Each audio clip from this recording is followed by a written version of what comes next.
Antes que nada, buenas tardes a todos.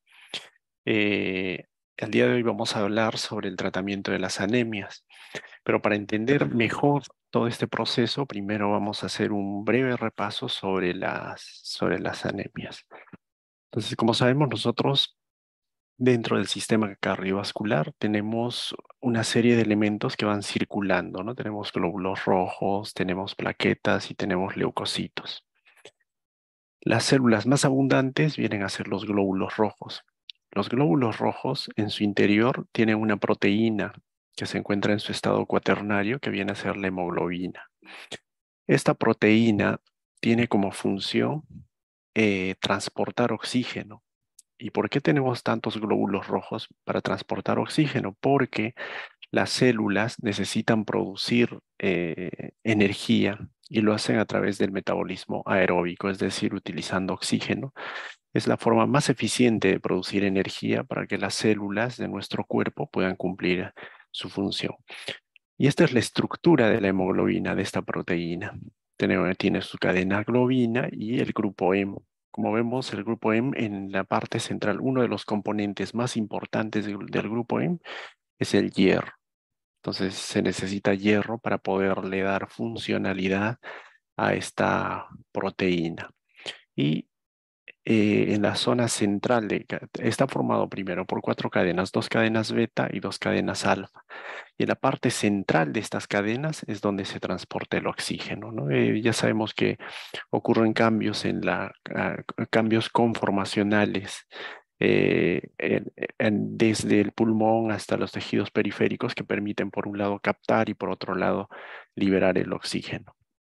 Entonces la hemoglobina lo que hace es circular por el sistema sanguíneo en el interior de los eritrocitos con el objetivo de transportar la suficiente cantidad de oxígeno para permitir que las células de nuestro cuerpo puedan sobrevivir. Entonces, estas proteínas se encuentran dentro de los glóbulos rojos y ahí se transporta la mayor cantidad de oxígeno. Más o menos, no todo el oxígeno que se transporta en la sangre se encuentra en el eritrocito, está el 70% más o menos. El resto se transporta disuelto en el plasma, ¿no? Entonces, eh, eso es lo que va ocurriendo a lo largo de un momento. Vamos a cerrar esto, listo. Entonces, estos son los valores normales de cómo nosotros antes, cómo medimos la cantidad, no la cantidad de glóbulos rojos, sino tenemos parámetros que nos permiten medir indirectamente la cantidad de glóbulos rojos que van circulando en la sangre.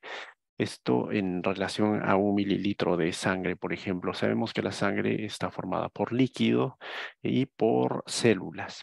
Dentro del líquido tenemos proteínas, una serie de proteínas transportadoras, tenemos también factores de coagulación y otros elementos del sistema inmune que se encuentran disueltos en esta parte líquida de la sangre.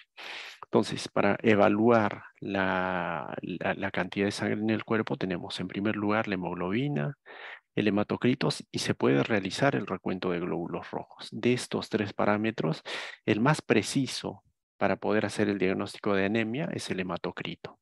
Es un método bastante sencillo, basado en la centrifugación de la sangre, que se separan el componente celular del componente líquido, pero este es el método más preciso, no ha sido desplazado por otros métodos. La hemoglobina también se utiliza, pero es un método que puede fallar, que puede dar algunos errores mínimos, pero está sujeto a algún tipo de error.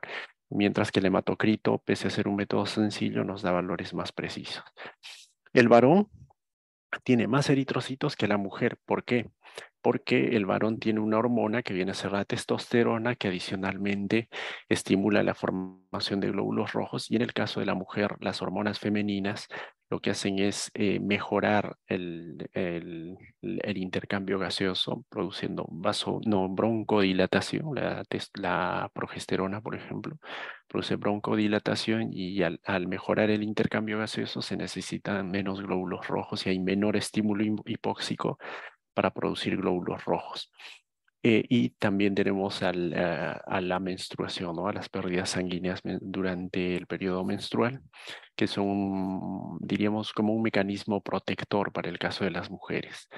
Acá tenemos los valores normales de 11,5 a 15,5 en el caso de la mujer y en el caso del varón de 13,5 a 17,5 son los valores de referencia si tomamos en cuenta la hemoglobina, que es el método más usado, y si vemos el hematocrito de 36 a 48 y de 40 a 52. Ahí tenemos también el recuento. Y hay unos parámetros que nosotros debemos recordar que son muy importantes, sobre todo para el diagnóstico del tipo de anemia. No es el método más preciso, pero sirve. Es un gran indicador que viene a ser el volumen corpuscular medio, que nos indica el tamaño medio del eritrocito. Este va de 83 a 97. No es un valor, ese es el nivel preciso. Sin embargo, por cuestiones, diríamos, de mnemotecnia, se considera de 80 a 100 como valores normales, ¿no? Y la hemoglobina corpuscular media que va de 30 a 35. Esto es importante porque el tamaño de los eritrocitos puede variar. Entonces, cuando es menos de 80, cuando es menos de 83, si hablamos con datos mucho más precisos, tenemos un microcito, es decir, un glóbulo rojo pequeño. Normocito cuando se encuentra de 83 a 97 o de 80 a 100, para que se acuerden, 80 a 100 es la mejor forma. Y macrocito cuando está por encima de 100, ¿no? Y la coloración del eritrocito también puede variar. Normalmente, sabemos, el eritrocito, como tiene una forma bicóncava, tiene una periferia que tiene una coloración más intensa que la parte central. Eh, la parte periférica, si hablamos, no es la forma más precisa, pero si miramos una lámina periférica debe corresponder a 1/3 y 2/3 debe ser la zona pálida, que indirectamente esto nos ayuda a determinar si es hipocrómico o normocrómico, ¿no? Que son las dos formas de poder determinar esto. Entonces, teniendo en cuenta estos valores y conociendo la función de la hemoglobina y de los eritrocitos, que son el componente más abundante en la sangre, cuya función es transportar oxígeno principalmente y también sirve como un buffer, ¿no? Como un regulador, pero de manera indirecta, del pH sanguíneo. Vamos a hablar ahora de las anemias. Las anemias se producen cuando la cantidad de glóbulos rojos en el cuerpo disminuye. Ahora, ¿bajo qué condiciones disminuyen los glóbulos rojos? Pueden darse, en primer lugar, por menor producción, o sea, la médula ósea no funciona bien, se produce menos y tenemos menos glóbulos rojos en la sangre, o por mayor destrucción, es decir, se produce una cantidad normal, pero se destruye, ¿no? Y a nivel periférico, y eso también nos produce anemia. Y si nos referimos estrictamente a las anemias por menor producción, estas pueden ser por deficiencia o por insuficiencia. Sabemos nosotros, vamos a avanzar un poquito más, a ver, pero no sin antes ver esto, ¿no? Entonces, la anemia es aquel síndrome que se produce por una reducción en la concentración de hemoglobina o hematocrito por debajo del rango normal para la edad y para el sexo. Entonces, como sabemos que la función más importante de los eritrocitos es transportar oxígeno, se reduce o disminuye la capacidad de transporte de oxígeno en la sangre y y disminuye la disponibilidad de oxígeno a nivel de los tejidos y eso condiciona una situación de hipoxia a nivel tisular. Entonces, decíamos, cuando hablamos de las anemias, no vamos a hablar de las anemias por mayor destrucción, sino vamos a hablar específicamente de estas anemias, ¿no? Estas, les decía, se producen las anemias por menor producción se dividen en dos, por deficiencia o por insuficiencia. Vamos a hablar ahora de las anemias por deficiencia. ¿Qué es una anemia por deficiencia? Es cuando uno de los elementos necesarios para la formación de glóbulos rojos no se encuentra en cantidad suficiente. Insuficiencia es cuando tenemos todos los elementos para la producción de glóbulos rojos, pero la médula no puede, no tiene la capacidad de producir, por ejemplo, una invasión a nivel de la médula por un tipo de cáncer que se introduce a la médula y que ocupa todo el espacio donde normalmente deberían estar produciéndose los glóbulos rojos, ¿no? A eso le llamamos nosotros mieloptisis o una leucemia, por ejemplo, es una invasión por células malignas a nivel de la médula, lo que va a evitar que se produzcan glóbulos rojos. En ese caso, una de las características típicas de esto es la pancitopenia. No solo disminuyen los glóbulos rojos, disminuyen también las plaquetas y los leucocitos. Mientras que las anemias de las que vamos a hablar ahora son las anemias por deficiencia, aquellas anemias en las que hace falta uno de los elementos necesarios para la producción de glóbulos rojos. ¿Y qué se necesita para la producción de los glóbulos rojos? Tres son los elementos más importantes. En primer lugar, el hierro. Hemos visto anteriormente la estructura de la hemoglobina, que se necesita hierro. Se necesita vitamina B12, ácido fólico. Esos son los más importantes, pero aparte de eso también se necesita cobre, se necesita vitamina C. La deficiencia de estos elementos también pueden producir anemia, pero son formas raras de anemia. Las más comunes a la cabeza tenemos la deficiencia de hierro y luego tenemos la deficiencia de ácido fólico y de vitamina B12. Ahora, ¿para qué se utiliza el hierro? Para formar la hemoglobina. ¿No? No se forma la hemoglobina y al no formarse la hemoglobina, la deficiencia de hierro tiene una característica, produce una anemia. Como no tenemos hierro, miren, volvemos a esta diapositiva, necesitamos hierro para formar la hemoglobina. Entonces, como no se produce hierro, no se forma una cantidad suficiente de hemoglobina y como la hemoglobina es la molécula que le da el color al eritrocito, es un eritrocito pálido.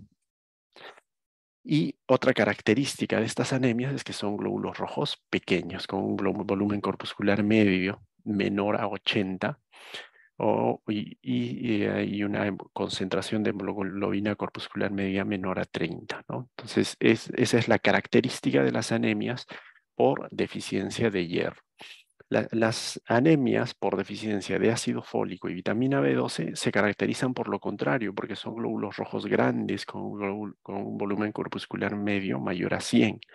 Ahora, ¿por qué son glóbulos rojos grandes? Lo que pasa es que estos dos elementos, estos dos oligoelementos, se necesitan para la síntesis del ADN.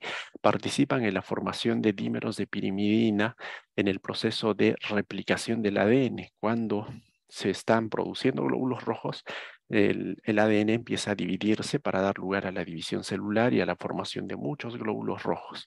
Como se pierde esta capacidad, los glóbulos rojos, los precursores eritrocíticos, no se dividen y eso da lugar a la formación de glóbulos rojos grandes, ¿no? Son macrocitos, tienen un volumen corpuscular medio mayor a 100, porque se bloquea la síntesis del ADN a falta de formación de dímeros de pirimidina.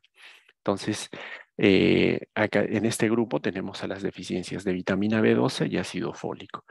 Les decía que era más común la deficiencia de ácido fólico porque las reservas de ácido fólico se agotan entre 4 a 5 meses mientras que las reservas de vitamina B12 se agotan luego de 4 a 5 años de que una persona deja de consumir estos elementos.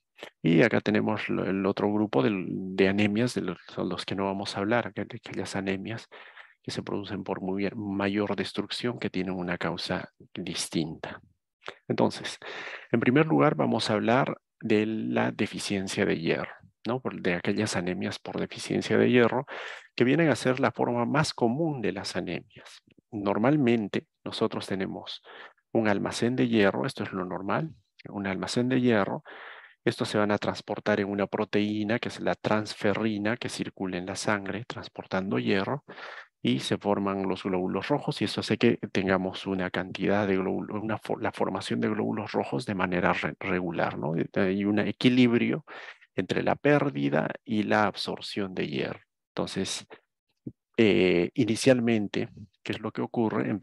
Si una persona empieza a perder sangre, por ejemplo, vamos a imaginar, es muy común en mujeres jóvenes que inician el periodo fértil, periodos de menstruaciones abundantes, mejor dicho, menstruaciones con abundante pérdida de sangre.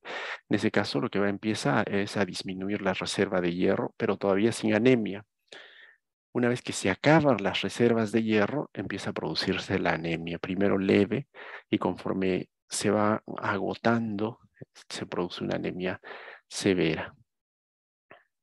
Entonces acá tenemos hablamos sin inflamación porque tenemos un tipo de anemia que es la anemia por enfermedad crónica, en la que, cuya fisiopatología es completamente distinta y que se asemeja a una anemia por deficiencia de hierro.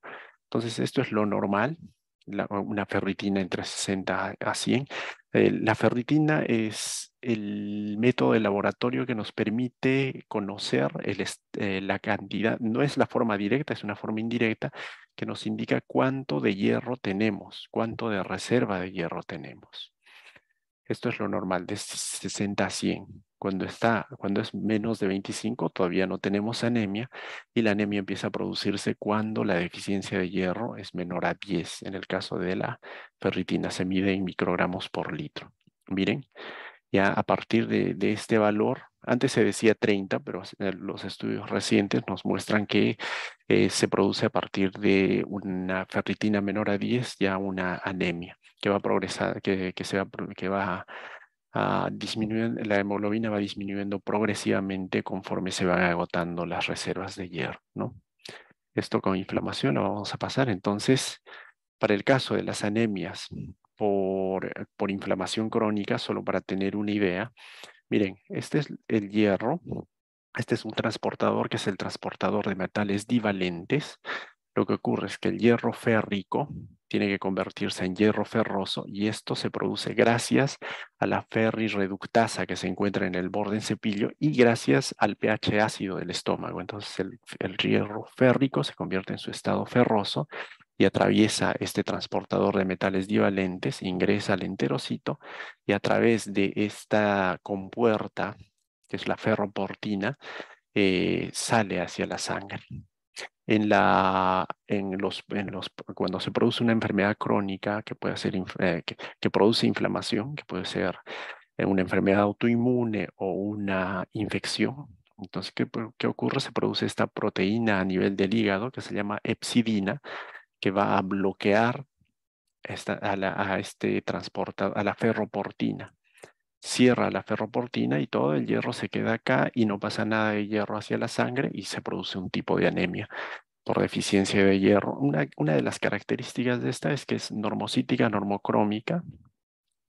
Recién en estadios tardíos se hace microcítica. Entonces, por eso es importante conocer esto y es la interleucina 6 la que estimula la producción de esta proteína, que es la hepcidina, que hoy en día se sabe que es la proteína reguladora la más importante de las proteínas reguladoras del hierro. Entonces, estas son las causas de las anemias por deficiencia de hierro, ¿no? Pérdidas crónicas, sangrado gastrointestinal, una úlcera, varices esofágicas, el parásitos, el cáncer. En varones con anemia hay que pensar en primer lugar de cáncer del aparato digestivo. En mujeres con anemia hay que pensar en un problema ginecológico, ¿no? Y la pérdida a través del sistema urinario, la hematuria es bastante común o pueden producirse cuando el suministro de hierro es inadecuado, ¿no? Cuando existe una mayor demanda por inmadurez, el crecimiento, la gestación, o pacientes que reciben eritropoyetina pero que no tienen suficiente hierro para producir eritrocitos o hemoglobina. Un problema de mala absorción, una enteropatía o aquellos pacientes en los que se han sometido a una gastrectomía y como el hierro férrico no se convierte en hierro ferroso en su estado férrico no se absorbe, entonces ahí tenemos problemas. O una dieta pobre que es común en países en vía de desarrollo. Estos son los síntomas de la anemia por deficiencia de hierro. Tenemos coiloniquia, estomatitis angular, como vemos acá, son grietas a nivel de las comisuras labiales. Puede producirse glositis, esto es más común en las anemias por deficiencia de ácido fólico y vitamina B12 que en las anemias por deficiencia de hierro, o disfagia, ¿no? Se produce un síndrome que es el síndrome de Plummer-Vinson y tenemos este tipo de uñas en estos pacientes. Entonces, Cuando nos encontramos frente a un paciente con deficiencia de hierro, lo que hacemos es establecer un tratamiento de reemplazo de hierro. Y para eso hay que tener en cuenta este gráfico que les había dicho, este valor, los valores de ferritina. Cuando los valores de ferritina, acá tenemos, están por debajo de 10, este es con inflamación acá, por debajo de 10, entonces en ese caso, como vamos a ver posterior, la conducta es distinta, ¿no? Entonces, dependiendo de la severidad de la anemia, se puede dar hierro en la dieta, se pueden administrar hierro oral, se puede dar hierro parenteral o se realiza una transfusión de sangre. ¿Y cuándo se dan alimentos fortificados con hierro? ¿Y cuándo se dan hierro oral? Volvemos a este gráfico. Entonces, cuando estamos en un paciente con deficiencia de hierro, o sea, con una ferritina baja, por encima de 10 y por debajo de 25, con una hemoglobina entre 12 y 13 para el caso del varón, ¿qué hacemos? Le damos hierro oral. El preparado más común, como vamos a ver luego, es el sulfato ferroso. Se administra una tableta diaria, luego vamos a hablar de eso. Y el hierro oral o el hierro en la dieta, también existen alimentos fortificados con hierro que se pueden dar. Esto depende mucho de la deficiencia de hierro. Y si tenemos un paciente que tiene una ferritina menor a 10, necesariamente vamos a dar una terapia con hierro parenteral. Ahora, si tenemos una anemia severa con una hemoglobina menor a 7, no se olviden, el parámetro fisiológico de hemoglobina es 7. Por cuestiones de seguridad consideramos como el valor mínimo 8, pero se dice que con una hemoglobina de 7 el cuerpo con una hemoglobina de 7 se pueden satisfacer todas las necesidades de oxígeno a nivel del cuerpo, pero en reposo. Entonces, si nosotros tenemos un paciente que tiene una hemoglobina inferior a 7, se debe transfundir sangre, pero no se deben transfundir más de 2 paquetes globulares. Esto depende de si un paciente tiene inestabilidad hemodinámica o no. Si es una anemia crónica, se transfunde 2 paquetes gradualmente, nada más, y se inicia la terapia con reemplazo de hierro y el paciente mejora muy rápidamente. Entonces, la vía, diríamos, la principal vía de administración de hierro es el hierro oral, ¿no? Si existe ferropenia, así no tenga anemia, si tenemos un valor normal de hemoglobina por encima de 12, vamos a hablar de 12 en forma general, tanto para el varón como para la mujer. Entonces, ¿qué hacemos? Y vemos que su ferritina está baja, le damos hierro oral. Entonces se administra hierro oral y el paciente más o menos en 2 semanas empiezan a incrementarse los valores de glóbulos rojos se le debe dar hierro oral más o menos por 6 meses hasta que las reservas de hierro sean adecuadas, ¿no? Entonces, esto depende mucho del grado de anemia, como les he hablado anteriormente. En general, la vía oral es la vía de elección, salvo si es un paciente con una anemia severa, que tenga una hemoglobina inferior a 8. Les decía, 7 es el parámetro teórico, 8 por cuestiones prácticas. Cuando vayan a hacer prácticas en un hospital van a ver que si está por debajo de 8 se transfunde. Debería ser 7, pero por debajo de 8 la conducta es transfusión de sangre. Entonces, si es una hemoglobina que está por encima de 8, es una anemia crónica y es un paciente hemodinámicamente estable, la vía de elección es la vía oral. Y tenemos varios suplementos de hierro, ¿no? Una ventaja de esto es que es barato, son eficaces, a menos que tenga un síndrome de mala absorción. Eh, la forma más común es el sulfato ferroso. También tenemos gluconato, succinato, fumarato ferroso. En lo posible se deben evitar los complejos multivitamínicos. ¿Por qué? Porque existen estudios que nos muestran que los complejos vitamínicos producen más daño que beneficio. Esa es una de las desventajas de los complejos vitamínicos. ¿Y cuánto se utiliza? Se utilizan de 100 a 200 miligramos de hierro elemental al día, ¿no? Algunos estudios se recomiendan el uso de 100 cada 48 horas, incluso 60 miligramos por día nada más.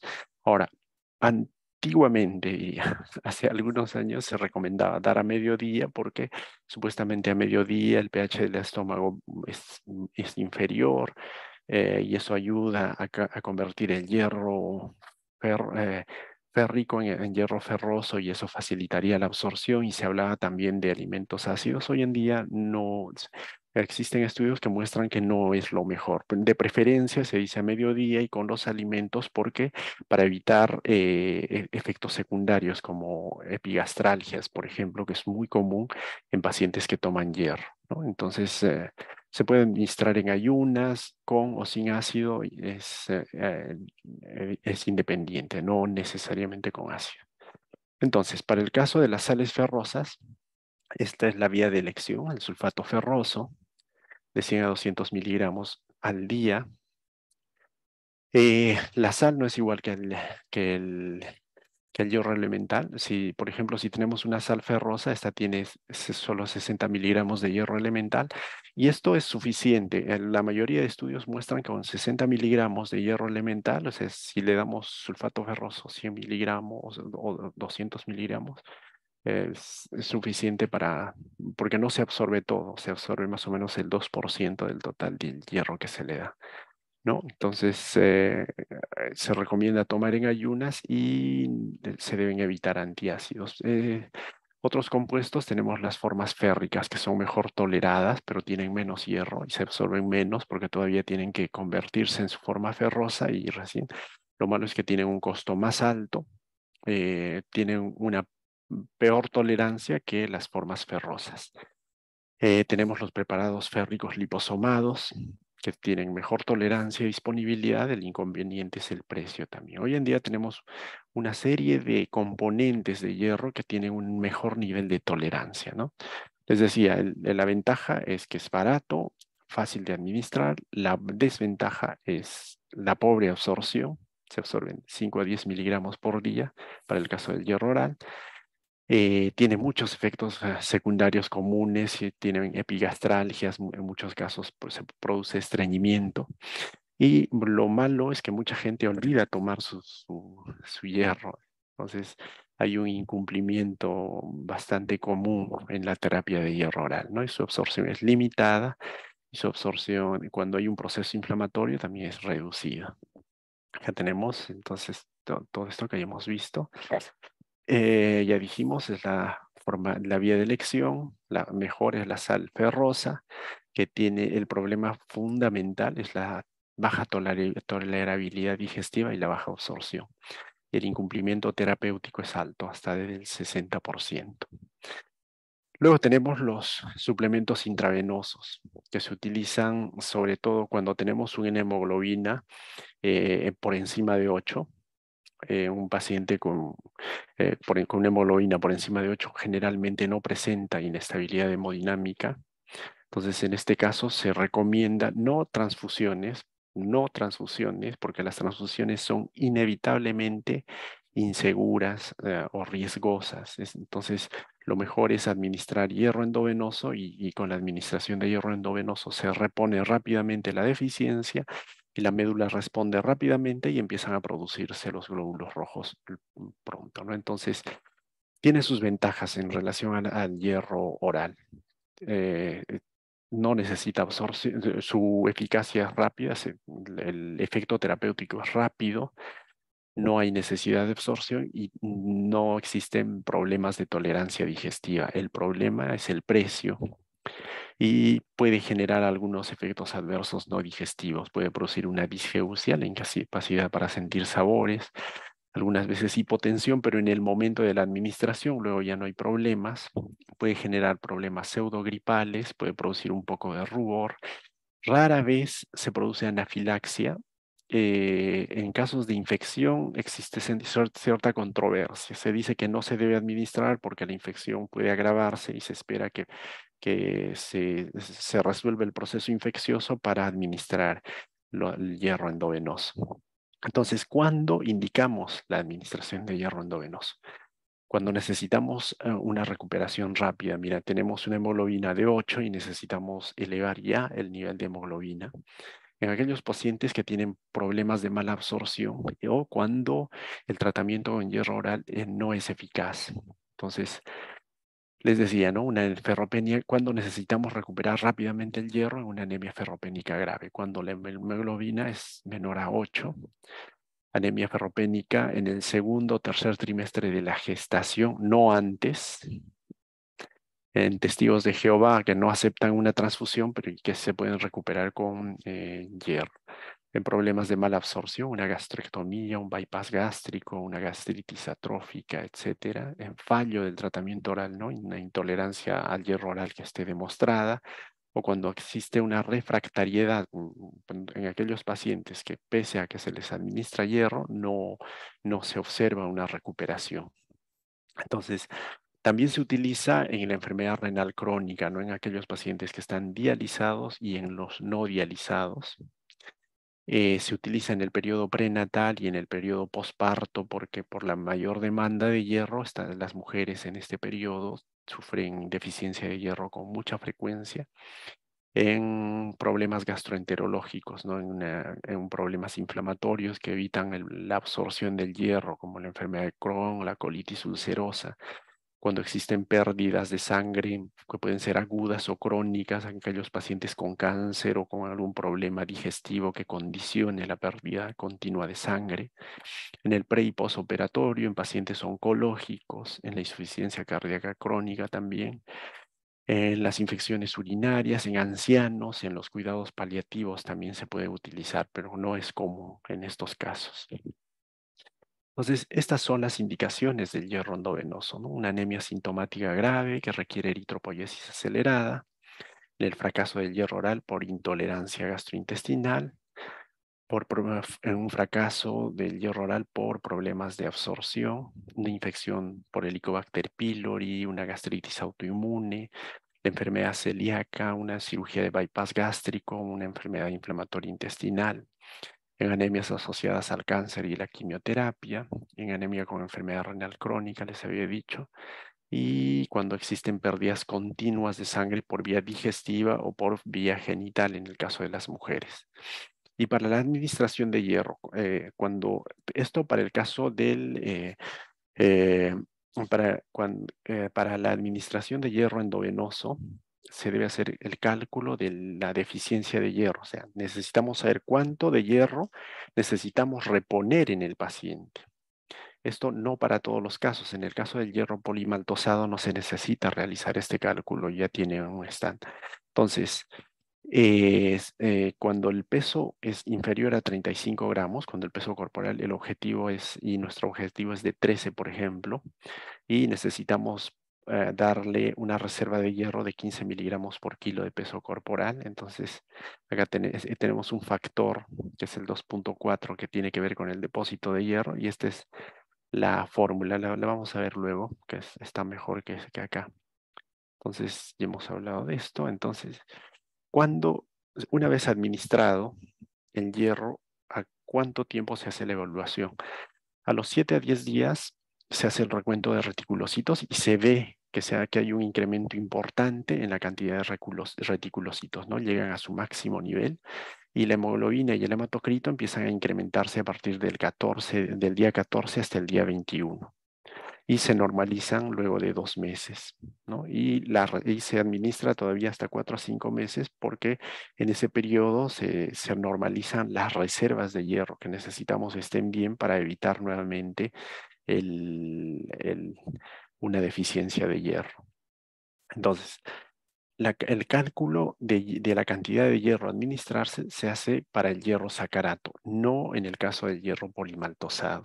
Y acá tenemos un cuadro que nos indica se debe administrar de acuerdo al peso corporal y de acuerdo al nivel real de hemoglobina y teniendo en cuenta el nivel de hemoglobina que queremos alcanzar, que por lo general es de 13, ¿no?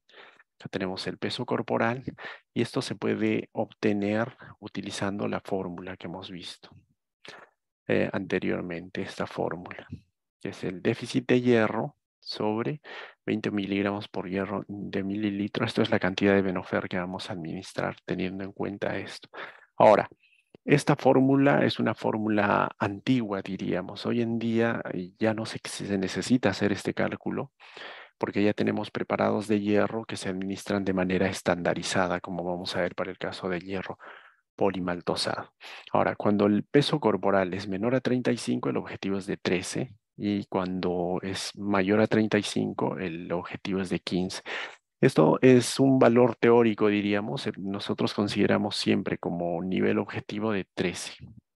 Entonces, ahí tenemos. En adultos se administran de 5 a 10 mililitros de Venofer, de sulfato, eh, que contienen 100 a 200 miligramos de hierro, una o 3 veces por semana, ¿no? Por lo general ponemos 3 veces a la semana, interdiario, lunes, miércoles y viernes, o 2 veces a la semana. Entonces, con eso es suficiente hasta lograr, hasta haber administrado la cantidad que hemos obtenido de acuerdo al cálculo. En el uso de hierro endovenoso en niños es controvertido. Por lo general, no se debe utilizar. Ahora, el hierro para ser administrado se debe diluir en 100 mililitros de cloruro de sodio y se administra en 8, 15 o hasta 30 minutos, ¿no? Dependiendo de la cantidad de hierro que vamos a administrar. Si es de 50, 8 minutos, y si es de 100, 15, y si es 200, 30 minutos. ¿Para qué? Con el objetivo de evitar las reacciones de hipersensibilidad. Cuando el hierro se administra rápidamente, por lo general se desencadenan este tipo de reacciones. Ahora, ¿en qué casos está administrado, está contraindicado el sulfato, el Venofer? En la hipersensibilidad, o sea, son raras, pero se presentan. En hipersensibilidad grave, a cualquiera de los componentes del hierro parenteral, en una anemia que no se atribuye al déficit de hierro, ¿no? En una anemia que tiene otra causa, por ejemplo, una anemia por enfermedad crónica, o cuando existen evidencias de sobrecarga de hierro o alguna enfermedad hereditaria en la que esté alterada la utilización de hierro, que existen varias. Entonces, en esos casos, entonces una enfermedad una anemia por enfermedad crónica, que es muy similar a la anemia por deficiencia de hierro, no se recomienda muchas veces porque el hierro en cantidad excesiva disminuye la capacidad antioxidante del cuerpo y puede generar problemas adicionales. Luego tenemos el hierro carboximaltosa. Acá tenemos nuevamente la fórmula, el déficit de hierro es igual al peso corporal en kilogramos por la hemoglobina objetivo, digamos de 13, menos la hemoglobina real, digamos de 7, por esta constante que es 24, ¿no? Y ahí tenemos que calcular el depósito de hierro que les decía que es de 15 miligramos por kilo. Entonces, se calcula esto y de acuerdo a eso vemos cuánto de hierro le tenemos que dar al paciente. Entonces, esto es muy fácil y es el trabajo que hace la enfermera o el enfermero. Entonces, dijimos que la respuesta reticulocitaria se ve entre los 7 a 10 días y a partir del 15 al 21 días se observan ya un incremento en los niveles de hemoglobina y hematocrito. Entonces, para el caso de la transfusión de sangre, les decía, solo se transfunde. Les decía, el nivel crítico es 7, pero en teoría se considera 8. Si la hemoglobina está por debajo de 8 y a la vez el paciente tiene inestabilidad hemodinámica, se debe transfundir eh, un paquete o 2 paquetes globulares dependiendo de lo que se necesite. Hay que recordar que por cada paquete globular la hemoglobina se incrementa en 1.2. Entonces, si es mayor a 10, no se transfunde. Entre 7 y 10 es controvertido. Eso depende de las características clínicas del paciente. Si es sintomático, si es que no se puede compensar hemodinámicamente, en esos casos se hace. El problema de las transfusiones de sangre es el alto costo. Existen muchas limitaciones para su administración y los riesgos de la transfusión, que son la transmisión de enfermedades infecciosas. Vamos a hablar ahora de la deficiencia de ácido fólico y de vitamina B12. Habíamos dicho que estos dos tipos de anemia se caracterizan porque los glóbulos rojos son grandes, que es más común la deficiencia de ácido fólico que la de vitamina B12 porque el ácido fólico se agota rápidamente entre 4 a 5 meses, mientras que la vitamina B12 luego de 4 a 5 años de haberse detenido o de no administrarse este elemento. Y bueno, eso principalmente. Eh, entonces, estas son vitaminas que son compuestos orgánicos que, como sabemos, las vitaminas son cofactores, ¿no? Son catalizadores mecánicos. Tenemos las hidrosolubles, liposolubles, etcétera. Vamos a hablar un poquito del ácido fólico. Es una forma sintética de la vitamina B en el agua. ¿Y para qué se necesitan el ácido fólico y la vitamina B12? Para la división celular. Entonces, para la producción de glóbulos rojos en ese proceso de mitosis que ocurre a nivel de la médula, se necesitan para formar los dímeros de pirimidina, de lo contrario, no se dividen y no se forman glóbulos rojos. Algo que hay que, y antes que me olvide, ¿cuál es clínicamente cómo se diferencian ambas deficiencias? Es que la deficiencia por vitamina B12 también produce síntomas neurológicos. Puede producir alteraciones en la sensación vibratoria y posicional también. Y el ácido fólico se recomienda en mujeres antes de la gestación para prevenir algún defecto en el nacimiento, una espina bífida, por ejemplo. Enfermedades cardíacas y algún tipo de cáncer también están asociados a su deficiencia. ¿Y de dónde se obtiene? Principalmente de los alimentos y de de las carnes principalmente. Las personas vegetarianas desarrollan mucho deficiencia de ácido fólico y vitamina B12. Es muy común ver incluso deterioro neurológico en ellos porque no consumen carne y la carne es el alimento que tiene todos los elementos que el cuerpo necesita, ¿no? Entonces hacen deficiencias múltiples ellos. Entonces se obtiene en el hígado, en nueces, en la mantequilla de maní, en zumos como de naranja, piña, en el agua, en la palta, en el melón, en las hojas, en la verdura verde, por ejemplo. Entonces decíamos que su deficiencia antes de la gestación estaba asociada a defectos del tubo neural. Algo que es importante saber es que en la lámina periférica, tanto en la deficiencia de vitamina B12 como ácido fólico, se ven este tipo de neutrófilos. Son neutrófilos hipersegmentados que tienen más de 5 lóbulos. Miren. Entonces, cuando sospechamos de eso y no tenemos forma de hacer el dosaje de esto, se pide una lámina periférica y que vean si hay o no neutrófilos hipersegmentados. En el caso de la vitamina B12, también llamada cobalamina, es una vitamina hidrosoluble, también tiene que ver con el funcionamiento del sistema nervioso. Y les decía, su deficiencia, aparte de producir anemia, produce una degeneración combinada subaguda, se llama, los cordones posteriores empiezan a lesionarse de manera irreversible y son personas que no pueden mantenerse paradas, no tienen sensación de vértigo y se caen fácilmente. Entonces, tiene una forma sintética que viene a ser la cianocobalamina, ¿no? Y sobre todo se encuentra en las carnes, más que en los vegetales. Sobre todo los vegetarianos desarrollan deficiencia de ácido de vitamina B12 y algo típico en ellos son los trastornos neurológicos. Bueno, esta es la estructura química de la hidroxicobalamina y de la cianocobalamina, ¿no? Lo que va a cambiar es el grupo metilo. Tenemos en la hidroxicobalamina, tenemos el grupo hidroxi y el grupo en la cianocobalamina y tenemos otro elemento que va a cambiar. Ahora, este es el proceso de absorción de la vitamina B12. Necesita del factor intrínseco que se produce en las células parietales. Entonces se une al factor intrínseco. Lo que hace es, este complejo es el que se va a absorber a nivel del ilion terminal. Y en la sangre se va a transportar unido a la cianocobalamina, que es su transportador. Les decía al inicio que se producían glositis.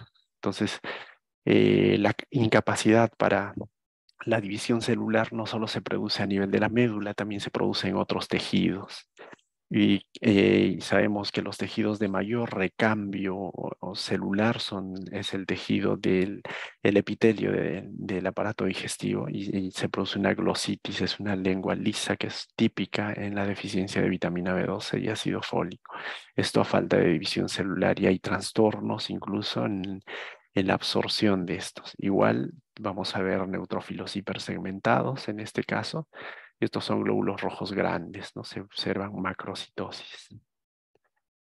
Tenemos nuevamente neutrófilos hipersegmentados y glóbulos rojos grandes. Bueno, y estos son glóbulos rojos grandes. Miren, parecen unos esferocitos incluso, que no, sin su claridad central que típicamente se observa en estos. Estos son glóbulos rojos grandes. Acá lo que estamos observando son reticulocitos. ¿Qué es lo que ocurre en la deficiencia de estos? Si detectamos que un paciente es deficiente, le empezamos a administrar ácido fólico, viene de 0,5 miligramos vía oral. En el caso de la vitamina B12 tenemos preparados por vía parenteral, aunque hoy en día tenemos preparados por vía oral, como vamos a ver luego. Y a los 7 días se observa una reticulocitosis así, pero muy brusca. Rápidamente empiezan a regenerarse la médula, empiezan a producir gran cantidad de glóbulos rojos y a los 7 días encontramos una gran cantidad de reticulocitos. A diferencia de la deficiencia de hierro que se da todavía a partir del día 10 al día 14. Entonces, esto ya hemos visto también. Entonces, lo que ocurre es que como no se pueden dividir los glóbulos rojos, estos quedan como glóbulos rojos grandes y grandes van a salir hacia la sangre. Y muchos de estos, como son grandes y no pueden atravesar con facilidad los capilares de la médula ósea, se rompen ahí y se produce una hemólisis intramedular que es bastante común en estos pacientes.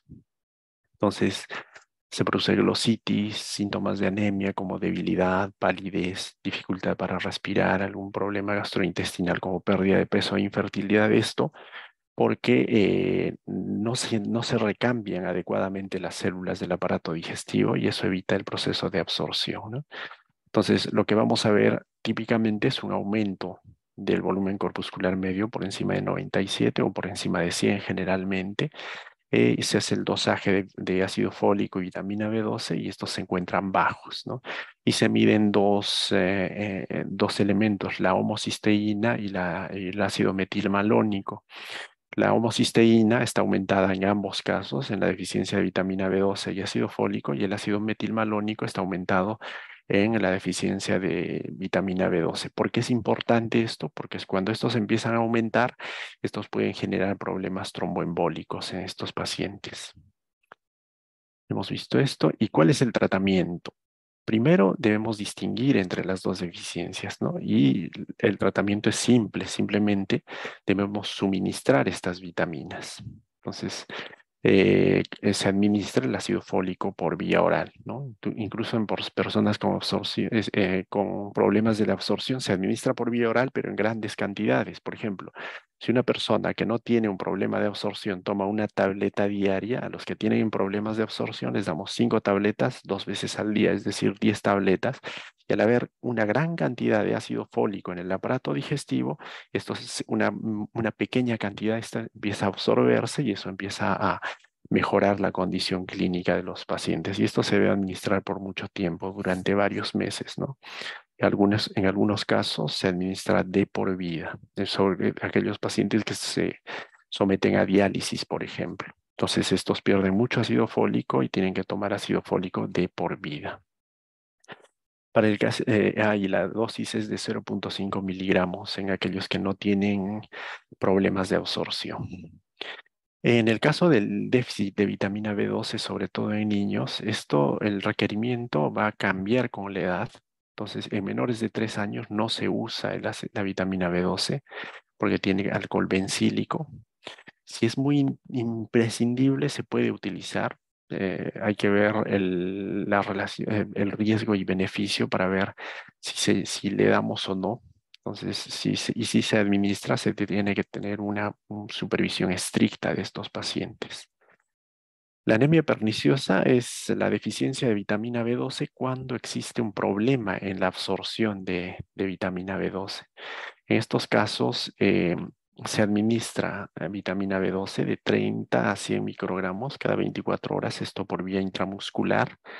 Eh, Se dice, durante una semana se administra, en adultos, por ejemplo, 100 miligramos, la ampolla viene de 100 miligramos, se le administra por 10 días cada día.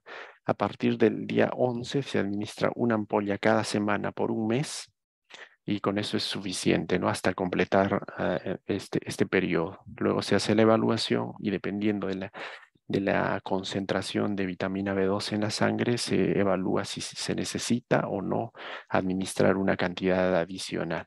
Entonces, acá tenemos, la presentación viene de 100 miligramos, es decir, de 1000 microgramos.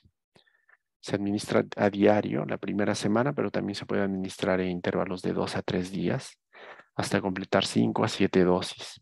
Y luego se administra una ampolla cada semana hasta un mes y luego una ampolla cada 3 meses.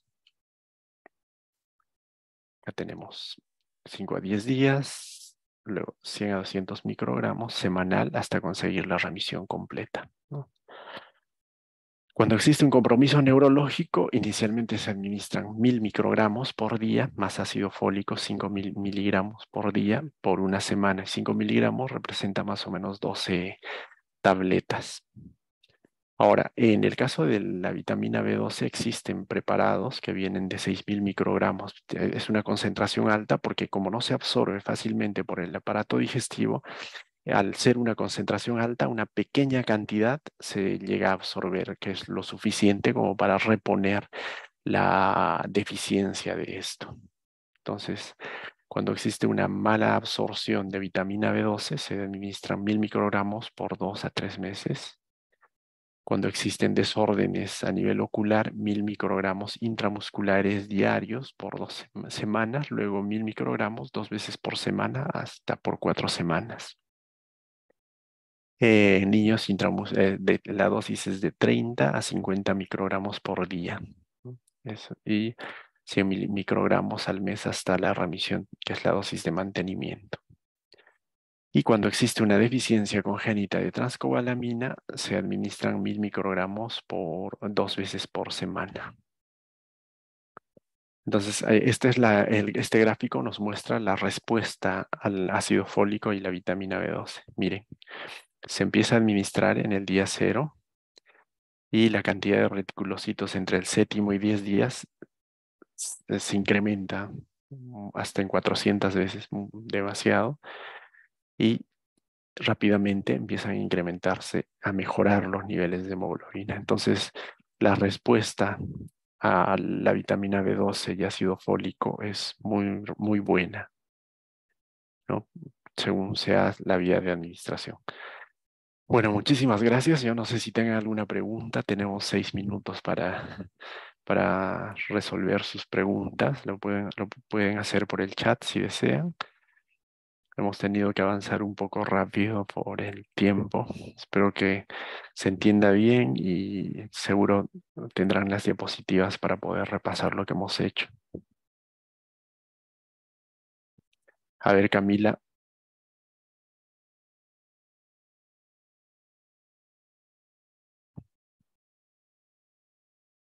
A ver, Camila, ¿tienes alguna pregunta? A ver, Oscar, denme un ratito para ver si puedo habilitar para que... A ver, Ujú. a ver. Ya, ahora sí, Camila puede abrir su micrófono. Más bien, doctor, lo dejo porque voy a comenzar farmacología acá. Sí, sí, ya Dejo con los terminamos en alumnos. 5 minutos también. Sí, gracias. Hasta luego, doctor. Hasta luego. Hasta luego. Buenas, doctor. Disculpe, una pregunta. En la parte de el tratamiento del déficit de vitamina B12 en adultos, en donde es Ujú, la mala absorción de vitamina B12 ujú. en Eh, adultos. en adultos, miren, cuando hay mala absorción, la vía de elección es la vía parenteral. Y el esquema es el mismo. Acá este es un esquema variable, pero el esquema común es 1000 microgramos uno cada día por 5 a 10 días. En promedio nosotros le damos 7 días, o sea, una ampolla diaria. Luego se le da uno cada semana hasta completar un mes, o sea, 4 semanas más le damos una ampolla y luego se indica una ampolla cada 3 meses hasta completar un año y luego ya con eso es suficiente. Luego se evalúa clínicamente y dependiendo de la respuesta vemos si necesita o no necesita más. Generalmente al completar un año o incluso antes se logra restablecer las reservas y estas reservas le van a durar por 4 a 5 años al paciente. Y la vía de elección cuando hay mala absorción es la vía parenteral, es intramuscular.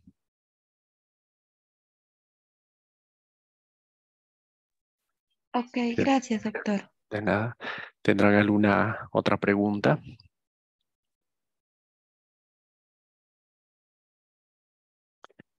Bueno, me parece que no. Bueno, muchísimas gracias. Si tienen alguna interrogante, me la hacen llegar a través de la doctora Ana Lucía.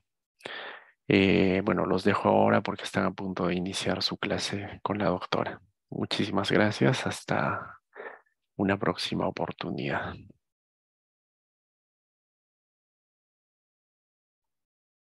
Gracias, doctor. De nada. Gracias, doctor. De nada. Hasta pronto. Hasta pronto.